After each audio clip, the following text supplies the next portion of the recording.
les, les directions, les sentiers des Raphaël qu'il illumine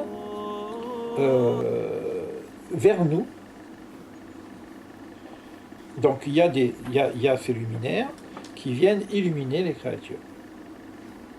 Omnam, à Rotaele, à Ashgachot Aele, c'est ce que je viens de dire, que seulement ça dépend de la relation qu'il y a entre le receveur et le donneur.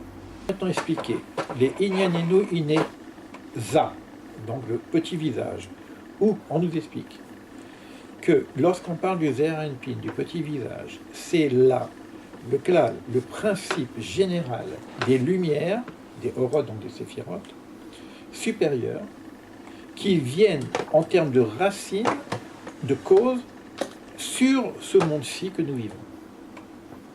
Donc notre monde ici, il n'est pas organisé encore selon les lumières supérieures, il est organisé selon le monde du Mishpat. Donc on est dans ce monde-là, c'est ce qu'on appelle ce monde-ci. C'est-à-dire que ça veut dire en même temps, comme le Zeranpin est aussi lui-même en gestation, on est encore sous la couveuse, quelque part, ou peut-être à un niveau de Katnout, peut-être à un niveau d'adolescence, mais on est encore sous la couveuse de la naissance. C'est-à-dire qu'on n'est pas fini, quoi. Le monde n'est pas fini. Le monde n'est pas fini. Oui. Mais quand l'homme, par exemple, fait un choix dans la vie, pour quoi que ce soit, il y a quand même une intervention divine. Le choix est quand même...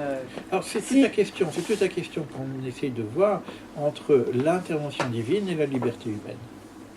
Il y a un choix qui est propre et il y a un choix qui est influé. Il y a une libre arbitre. C'est quelle est la partie, c'est entre ce que j'ai dit, la lumière qui est donnée et la force que je donne au supérieur. C'est toute cette difficulté qu'on a. Quelle est ma partie de responsabilité, quel est l'influx divin, etc. Au fond, au-dessus, on a dit que tout est Dieu, mais il y a quand même une participation humaine. C'est difficile. Disons qu'il faut prier pour prendre les bonnes décisions.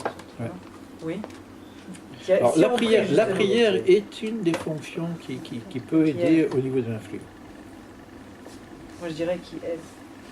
Est-ce que j'ai raison ou pas? Qui aide, pas qui peut aider, je pense que ça aide. C'est pas évident. Non? Pas tout le temps. Pas tout le temps. Donc c'est pas affirmatif. Non, parce qu'il y a des moments où on te dit arrête de prier. Ouais, c'est vrai. Quand les enfants d'Israël étaient devant la mer, ils ont prié pour qu'elle s'ouvre. Il arrête de prier, elle marche. On leur a dit, arrêtez de prier avant. Agissez. C'est-à-dire que c'était pas le moment de prier, c'était le moment d'agir. On était dans un autre temps.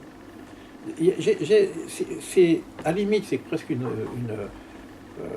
chutzpah. C'est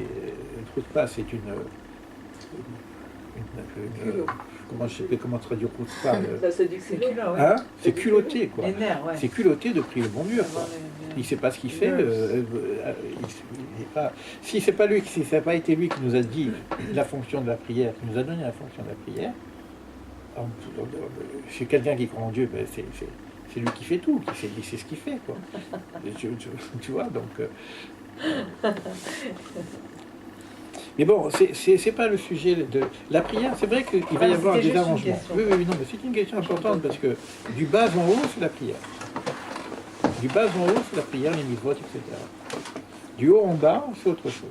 Parce qu'on va parler du particulier et du clalit. Donc on a quelque chose de liminaire qui sont dans le général, mais c'est vrai que du bas en haut, les arrangements, le tikkun, c'est les mitzvot, c'est les prières, comment je fais moi les arrangements. Ça c'est vrai aussi.